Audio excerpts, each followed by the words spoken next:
kita pada hari ini adalah janji Allah bagi setiap keluarga. Bagaimana jemaat Tuhan yang terkasih, mengalami pemulihan adalah dapaan semua orang yang ada di dalam penderitaan. Sekali lagi, mengalami pemulihan adalah dapaan semua orang yang ada dalam penderitaan atau pergumulan yang berat. Orang sakit ingin disembuhkan atau merindukan kesembuhan. Keluarga yang ada dalam pergumulan rindu untuk dipulihkan atau mengalami pemulihan. Dan dalam keadaan penderitaan yang dialami oleh setiap orang, dalam keadaan susah, dalam keadaan pergumulan yang berat, air mata adalah bahasa pergumulan. Doa pada Allah adalah alamat untuk berseru, dan janji Allah adalah harapan yang kokoh untuk berpulih. Yaitu jemaat Tuhan yang terkasih, menurut Yeremia pasal 31 ayat 27 hingga ayatnya yang ke-34 yang kita baca pada saat ini, merupakan bagian dari berita penghiburan karena mengandung janji pemulihan dari Allah terhadap umat Israel. Ketika Tuhan menyampaikan firman dan membuat pemulihan pada bangsa Israel melalui Nabi Yeremia, keadaan bangsa itu sangat buruk dan terpuruk. Pada saat Tuhan Allah menyampaikan firman ini dan membuat ini melalui Nabi Yeremia, maka keadaan bangsa Israel pada waktu itu sangat buruk dan terpuruk. Sebagian dari mereka mengalami pembuangan ke Babilonia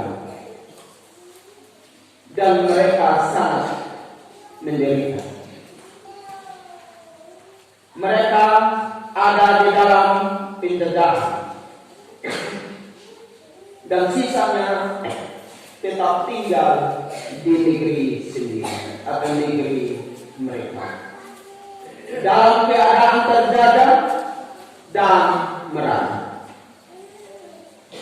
Mereka hidup tanpa harapan akan masa depan ketika mereka ada di dalam penderitaan, mereka ada di dalam penjajahan, dan hidup mereka merana di pembuangan.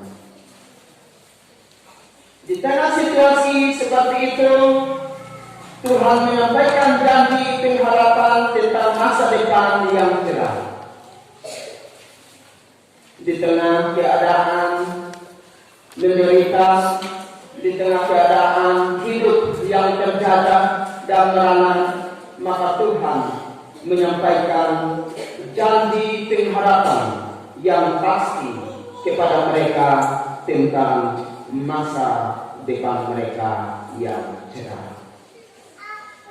Karena itu lewat bacaan kita pada saat ini terdapat 6 janji pengharapan. Terdapat 6 janji pengharapan bagi masa depan seluruh kaum keluarga Israel. Baik itu Israel yang mengalami pembuangan ke Babilonia dan mereka yang tinggal di negeri sendiri. 6 janji pengharapan itu, yang pertama, janji tentang pembebasan. Allah menjanjikan pembebasan kepada bangsa Israel, yaitu bangsa yang sedang dalam pembuangan akan pulang kembali ke negeri mereka, dan mereka yang hidup dalam tawanan akan mendapatkan kebebasan. Itu adalah janji Allah kepada kaum keluarga Israel di pembuangan. Janji yang kedua yaitu janji tentang keturunan.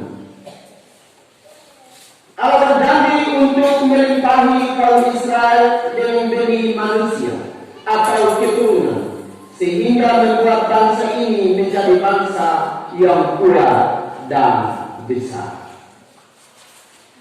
Dan janji yang ketiga adalah janji tentang kesejahteraan. Tidak hanya Allah menjanjikan keturunan bagi mereka, tetapi Allah juga menjanjikan kesejahteraan bagi umat Israel. Allah membuat mereka sejahtera dengan berkat benih hewan, yaitu hewan-hewan yang dipelihara, bahkan apa yang mereka tanam diberkati oleh Allah. Janji yang keempat adalah janji tentang keamanan. Allah berjanji tidak lagi menghukum bangsa Israel apabila mereka menjadi sadar dan bertobat. Allah berjanji tidak lagi menghukum bangsa Israel. Allah justru bekerja bersama bangsa Israel untuk membangun kehidupan yang lebih baik. Dan janji yang kelima adalah janji tentang keadilan. Itu di bacaan kita tadi. Allah menjanjikan keadilan bagi mereka, bagi setiap orang. Tidak ada yang diistimewakan, tetapi semuanya itu harus bertindak adil terhadap mereka. Dan janji yang terakhir atau janji yang keenam adalah janji tentang pengampunan dan relasi yang baru dengan Tuhan. Itu kita dapat membacanya di ayat 33 sampai ayatnya yang ke-34. Itu janji tentang pengampunan dan relasi yang baru dengan Tuhan. Jadi relasi mereka, hubungan mereka dengan Allah dipulihkan kembali. Di ayat 33 sampai ayat 34 menjelaskan peran aktif Allah untuk mengampuni kesalahan bangsa Israel dan mendidik mereka di dalam kasih dan kebenaran. Tujuannya adalah agar bangsa Israel mengenal Allah secara benar dan mampu hidup sebagai umat Allah. Dari itu Bapak jemaat Tuhan yang terkasih, 6 janji pemulihan dalam Yeremia 31 ayat 27 sampai ayat 34 menjadi bukti kasih setia Tuhan bagi kaum keluarga Israel, dan juga bukti kasih setia Tuhan bagi keluarga Kristen masa kini, yaitu Bapak, Ibu, Saudara, dan saya sebagai keluarga Kristen. Di perayaan bulan keluarga saat ini, apa yang menjadi kesulitan hidup kita dalam keluarga? Apa yang menjadi pergumulan? Apa yang menjadi penderitaan yang kita alami di dalam kehidupan dan keluarga? Pasti dalam setiap keluarga, di dalam setiap kehidupan kita, ada yang mengalami kelelahan fisik dan mental. Lelah berhadapan dengan tuntutan hidup yang semakin tinggi. Ada keluarga yang ini sampai saat ini kita sudah ada di bulan keluarga, di minggu yang ketiga masih ada keluarga yang mengalami keretakan dan berujung pada perpisahan atau perceraian. Masih ada keluarga Kristen yang tidak hidup rukun. Kini keluarganya sudah mulai dekat. Kini keluarganya sudah ada di penghujung perpisahan, dan kini keluarganya sudah hampir cerai. Ada keluarga yang mengalami